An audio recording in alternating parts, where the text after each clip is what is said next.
80 crore beneficiaries in the country to benefit from Pradhan Mantri Kalyan Anna Yojana.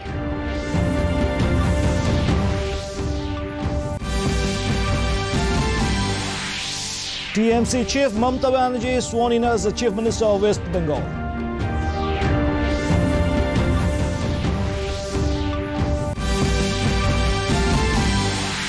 Assam Chief Minister instructs officials to provide basic amenities for those entering the state from West Bengal due to post-poll violence.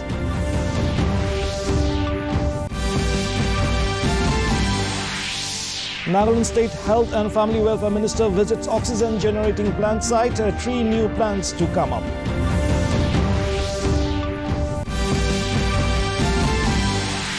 And Mizoram reports highest single-day spike with 238 fresh COVID-19 cases.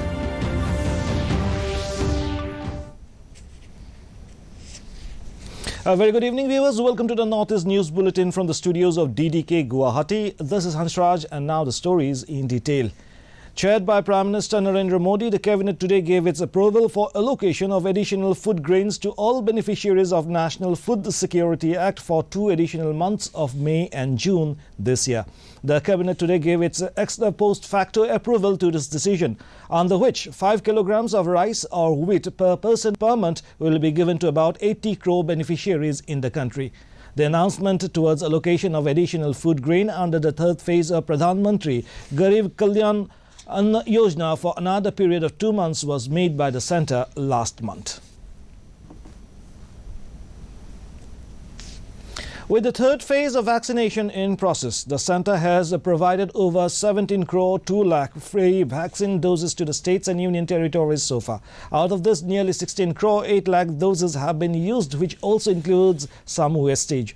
The Union Health Ministry has informed that the states and union territories still have more than 94 lakh 47,000 doses available with them to be administered. It further added that in the next 3 days, over 36 lakh COVID vaccine doses will be dispatched to the states and union territories to replenish their stocks and continue incessantly with the vaccination drive. In West Bengal, TMC Chief Mamata Banerjee was sworn in as the Chief Minister of the state for the 3rd consecutive term today.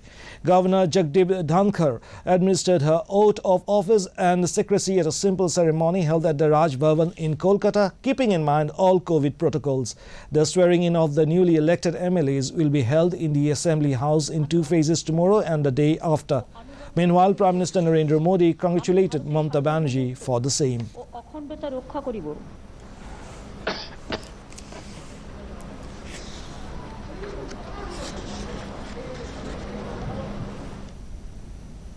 Assam Chief Minister Sarbananda Sonowal has instructed Chief Secretary and DGP to provide food and shelter to those who entered the state from West Bengal due to post-poll violence. In a tweet, Sonowal said that hundreds of people have come to Assam so far, and those who have come from Cooch Behar have taken shelter at Dhubri district in Assam.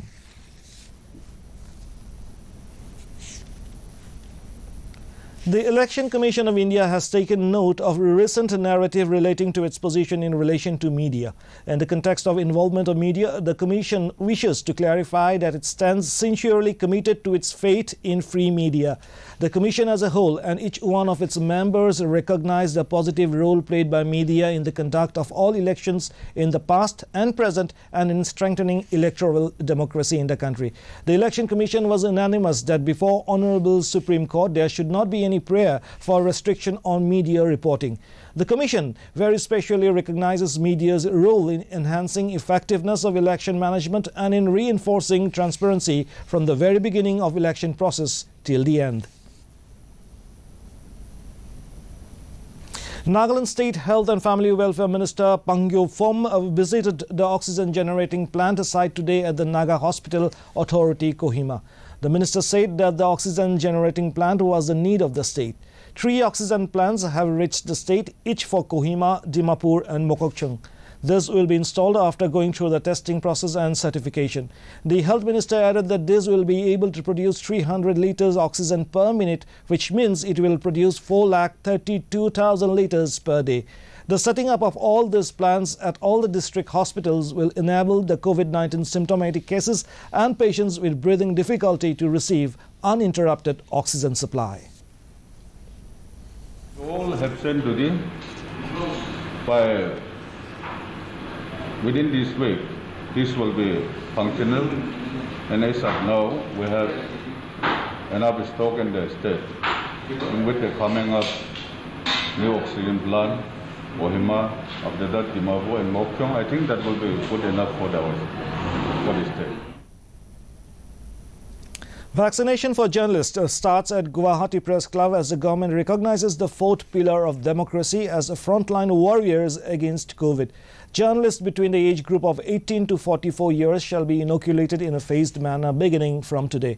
Participating in the occasion, State Health Minister Himanta Biswa Sharma stated that 2 vaccination centres, one at Guwahati Press Club for the journalists and their family members below 44 years and one at Guwahati Medical College for the differently abled people, has been initiated today. First dose of the vaccine was imparted to 53 differently abled boarders of the destination shelter home at Kahilipara. Meanwhile, more than 2 lakh people have registered themselves for this phase of vaccination, informed the Health Minister.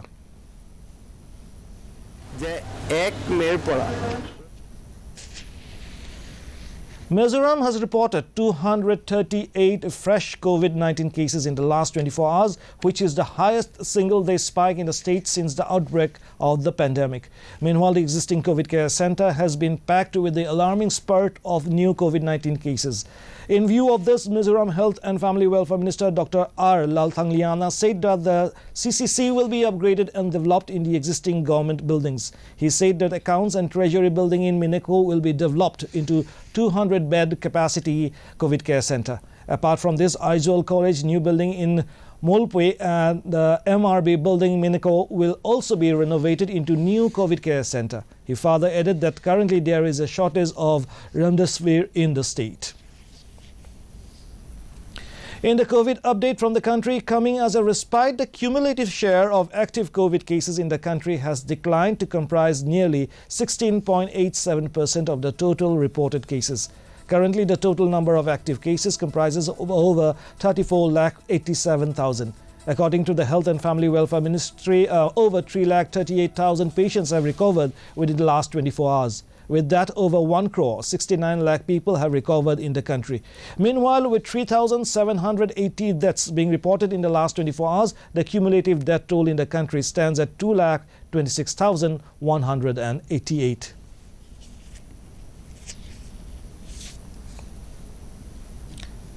In the COVID scenario from the northeast, Arunachal Pradesh reports 1,632 active cases, while discharged cases logged 17,501. The tally for the dead is at 59. Assam is saddled with 28,060 active cases, with the cured cases logged at 2,37,088. The dead accounted for 1,430. Reporting 2,391 active cases, Manipur recorded 30,141 cured cases, while the dead tallied at 424. Meghalaya reported 2,019 active cases, a caseload of 15,810 cured cases. The dead accounted for 185.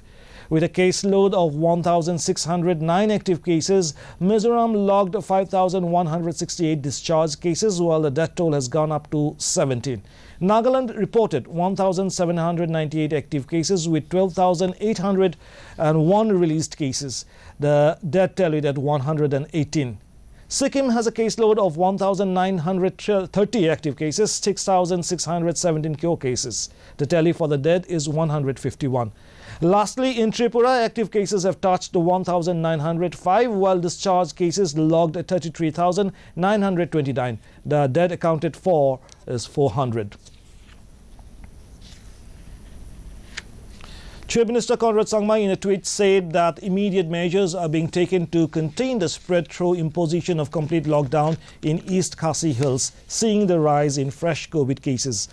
Meanwhile, the state government has directed all the shop owners to down their shutters by 7 p.m. Deputy Chief Minister Preston Tinsong said that it was also decided to prepone the curfew timing in Shillong agglomeration to 8 p.m. from 10 p.m. In addition, the government has also changed the office closure time to 4:30 p.m. from earlier 5 p.m. Tinsong further informed that disposal of dead bodies will be allowed up to 2 p.m. every day, adding this order will come into force immediately for both COVID-19 and non-COVID-19 cases and will be applicable for the entire state. Where they do have their separate burial space. Be it Christian, be it non-Christian, and be it Sanghazi, they do have a separate space. So these practices will continue as it is. In Meghalaya, with reports coming from all over the state of people flouting protocols and refusing to take the second wave COVID-19 seriously, Paltan Bazaar presented a welcome contrast. The market and the customers visiting the market are seen following all safety precautions issued by the Deputy Commissioner. Those shopkeepers of perishable goods did record their worries about inadequate sale, but they were largely happy to note that people are arriving in an orderly fashion. A disciplined approach in market areas can go a long way in tackling the pandemic, a shopkeeper opined. कमी नहीं है, जितना सामान आना चाहिए हम लोग का सप्लाई सारा पूरा प्रॉपर है, बस खाली कस्टमर का थोड़ा फ्लो कम है, वो तो कोविड की वजह से हो गई। दिक्कत अभी हम लोग का ही है, सबको ध्यान से रहना है, बात नहीं है। And for more updates, viewers can also watch our bulletins and other programs on our YouTube channel, DD News Guwahati.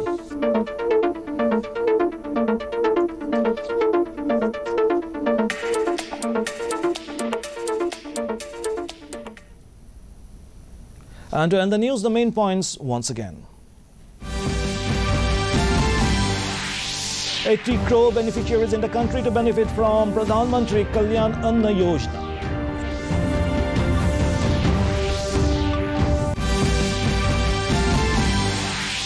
TMC Chief Mamata Banerjee sworn in as the Chief Minister of West Bengal.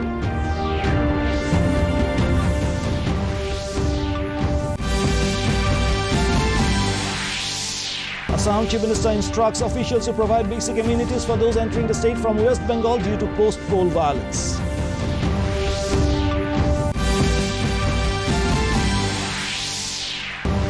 Nagaland State Health and Family Welfare Minister visits oxygen generating plant site, 3 new plants to come up.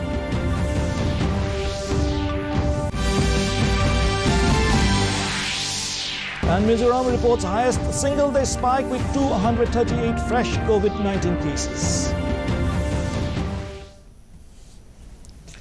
And before taking leave, viewers are reminded to maintain physical distancing, regularly sanitize hands and frequently wash hands with soap. Remember to wear a mask properly and join the Mask Up India campaign by Doordarshan to defeat the pandemic. Mask Up India. And that brings us to the end of this evening's bulletin. Thank you for tuning in. Namaskar.